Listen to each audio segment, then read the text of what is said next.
Tatlong malas na posisyon ng inyong salamin.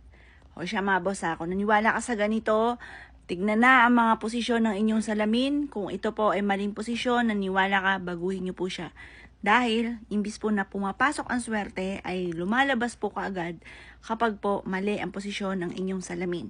Unang-una, halimbawa, ito yung main door, may nakatapat na salamin po dyan, malas po yan. Kasi, imbis na pumapasok ang swerte, dumidiretsong pabalik palabas po yan. Parang tumatalbog lang. Tapos, kapag po may mga salamin, asahan nyo, yung mga tao na miyembro ng pamilya, imbis na mag-stay sa loob, gusto lagi, palabas ang palabas. Ano, kung gala ang inyo pong anak, ang inyong karelasyon, or kayo po mismo gala. Gusto nyo po lagi na lakwatsa.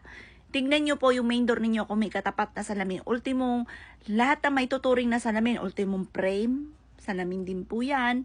Ganon din po mga bossing ko, yung mga yung mga may anong salamin. Basta tingnan nyo po dyan, kapag may mga parang salamin nakatapat mismo sa pintuan, alisin nyo po siya. Dahil hindi po maswerte.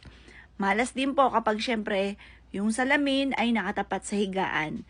Dahil nadodoble, nandun yung usapin ng third party. Nadodoble. Bukod doon, di ba sabi nila, tapatan ang pera ng salamin para nadodoble ang pera. Yung pera, nakikita sa salamin, bukod pa sa nakikita ninyo. Kapag naman po, yung taong nakahiga doon sa mismong higaan, mga bossing ko, ay nadodoble, third party naman po yan. Kaya hindi maganda. Tsaka nagiging sakitin ang sino man yung tao na natatapatan ng salamin. Kaya hindi maganda po yan. Kailangan walang salamin dyan sa kwarto, lalo nakatapat sa higaan.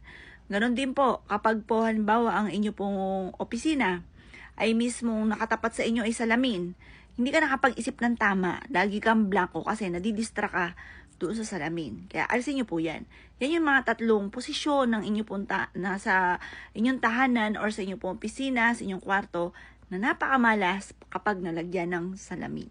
O tingin-tingin na mga boss, kung isa ka sana ka-relate sa akin na parang tunay, baguhin nyo na po mga bossing.